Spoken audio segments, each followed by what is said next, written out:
the Republican Party. Marin, you've traveled over 100 countries. What does Brexit mean for the world? And this doesn't seem to be just an isolated incident in what's going on in Europe. There's no doubt, and I made the joke last night to Doug Casey, we talk every day, and I said, it's funny that a nation that has invaded 90% or over 90% of the world is basically voting against the immigration on the EU. That's what it really came down to. And that was in the UK. Look, this is the beginning of a mass movement where everyone knows in London, in the financial sector, everyone voted to stay, but it's the outskirts. It's the small towns. They're sick of it. And, what's next? Well, is it, Portugal's just as messed up. So is there a Portugal? Italy's messed up. Is there an Italy? You look at Finland. Is it Finnish? The Czechs, are they checked out? There's so many issues going on with the EU. And then you got the Japanese markets, the Chinese markets. Everyone knows that these currencies, because what's going on, they're going to depreciate their currencies. There's a race to the bottom. And if you owned, for example, British pounds, you just lost more in one day than at any point in the last 100 years. How do you protect yourself on this global movement? Dan, I've been talking about it for a long time about a deflationary market.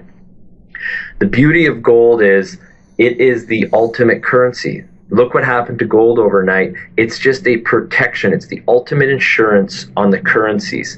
And it's not just guys like Doug Casey talking about it. You got Stanley Druckenmiller, George Soros. You got some of the smartest guys in the industry talking about this. And especially if you have a large net worth, or even if you're a teacher looking to hedge yourself, you need to have gold exposure. Now, there's many ways to have gold exposure. You can hold physical gold. There's risks there. Make sure nobody knows where it is because it can get stolen. You can buy ETFs. You can buy producers. But if you're looking for the maximum upside, then you look at what Doug Casey's built his net worth on, and that's in the speculation in the junior resource exploration sector. There's no other sector on the planet as volatile, as explosive as the junior resource sector. Hence, we're just at the beginning of what's going on. We've seen it, in Russia with the currency devaluations. Those who held gold did really well. Now you saw what happened to the British pound. Look what's going to happen in China with their depreciation currency. Everyone is waking up to the fact that gold is a great place to be. And never in the last 30 years has so few people owned gold, relatively speaking. And there's over $10 trillion in sovereign bonds that are negative. We're like in a new economic model. And people are just coming to where gold is going to go. Gold's going a lot higher from where we are today. Marin, you are the first guy, maybe the only guy actually in 2011 to really be out there publicly calling a top, telling people to get, start cutting back, take gains, that, we were in some sort of not bubble necessarily, but definitely the top. As far as I know, you may be the only guy on record out there. This is just beginning. A lot of people are experiencing gains that they've never experienced. Many of these gold stocks are up 100%, 200, 300%. You stated on the last time we talked, every piece of crap out there is getting financed. I feel like now more than ever before, people should really, really, really focus on picks that you have, and just, high quality things that Doug's doing, that maybe Rick Rule is doing, because it feels like the sharks are out there. And if you could just give us a behind the scenes of what's going on.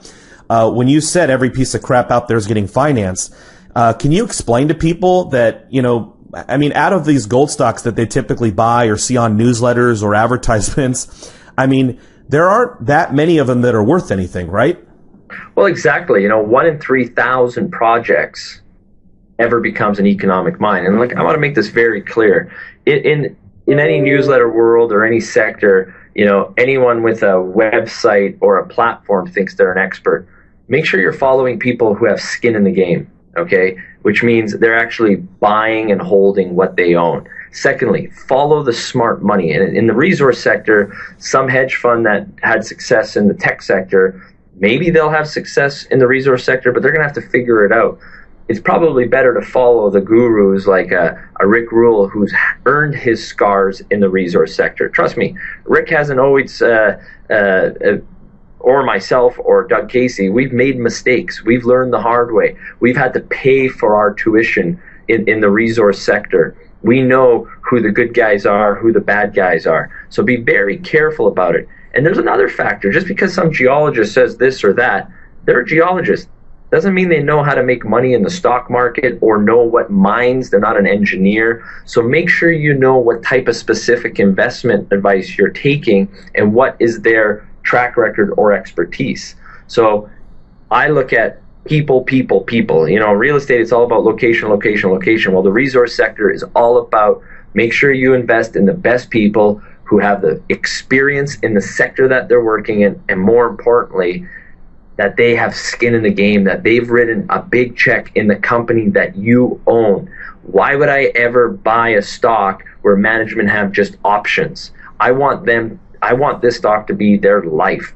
You know, Rick Rule taught me a thing years ago. Invest in someone who's willing to ruin their life for 5 to 10 years to make a fortune. That's what I'm looking for. I like that a lot. Gold's having a stellar year. We've blown through the $1,300 level here in the last 24 hours. Marin, you have suggested Brazil Resources, BRI. I spoke to Doug Casey just the other day before he had his trip. I was kind of blown away. You know, Doug, who never gives an individual stock pick, had suggested that he thought it was a back up the truck moment for Brazil Resources.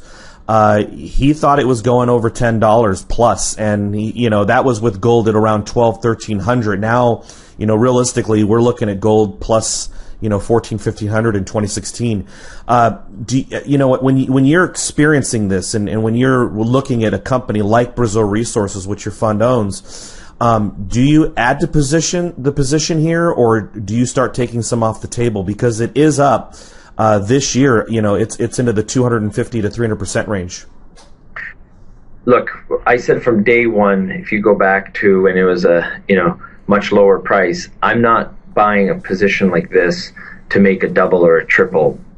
If you look where Rick Rule or Doug Casey have made their fortunes, or myself, it's because you bet with the best people, go long and strong, and I'm looking for a 10 to 20 bagger. And I know it sounds insane, and there's a lot of risks to it, but when someone like Doug Casey says that, people should listen. I'll just tell you what I've been doing with our fund, and Doug Casey and myself are the two largest shareholders in the fund. Every year we have added to our position in BRI. And that's what I'm doing. I'm not going to tell other people what to do, but I'm telling you that I'm not selling the stock. Why would I sell a stock that has probably the best management team of any junior exploration company, whose track record of cutting brilliant deals? Amir has invested millions of dollars of his own money, and he's a guy that's going to ruin his life and sacrifice to make a fortune over the next 5 to 10 years. And I could hitch onto that train. That's something I'm willing to run with. And we're at the early stages. I know it sounds great. Look how much these stocks have moved from, $1,150 gold to $1,300 gold. What do you think is going to happen when gold goes to $1,600, $1,700, $1,800 gold? These stocks are going to go much higher. Now, if you don't believe gold's going higher, that's a different story. Get out of the markets. But look around what's going on. How can you not think that gold is going a hell of a lot higher? I do. Doug does. Rick does. Some of the smartest money managers in the world do. I believe gold is going to go a lot higher from here, and we are at the early stages. And the gains we've seen thus far are going to be nothing compared to what we're going to see over the next few years. Marin, last question. The Federal Reserve for 18 months to 2 years told us that rate hikes were coming. 6 months ago, they said 4 rate hikes were coming over the next year and a half. All this hype about rate hikes, and they kicked the can. You've been one of the few out there who's been talking about a real deflationary threat here. Do you think that the U.S. will see normalized rates even in the next decade? Or is this going to be like Japan's central bank, where realistically 2025, maybe even 2030, we're still here at this low rate level? See, Dan, let's really focus in on some key words you said. Normalized. We're in a new normal. The world has never seen this before. We're over 10 trillion. Like, that's a huge number.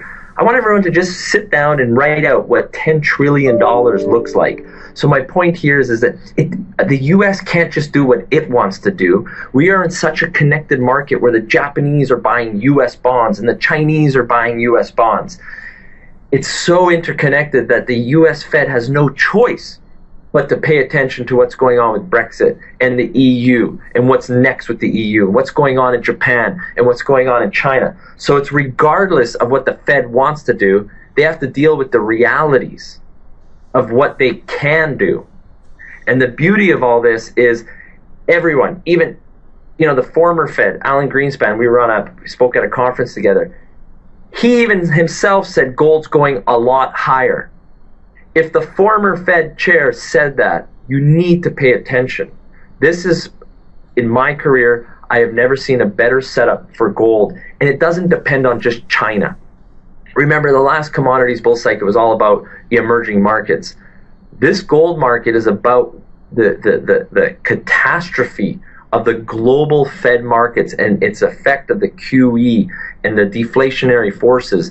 And the beauty of gold is, over the last 40 years, everyone said buy gold for the inflationary metrics, and that is true. But gold is even a better setup in a deflationary market because it's a protection from what is going to happen.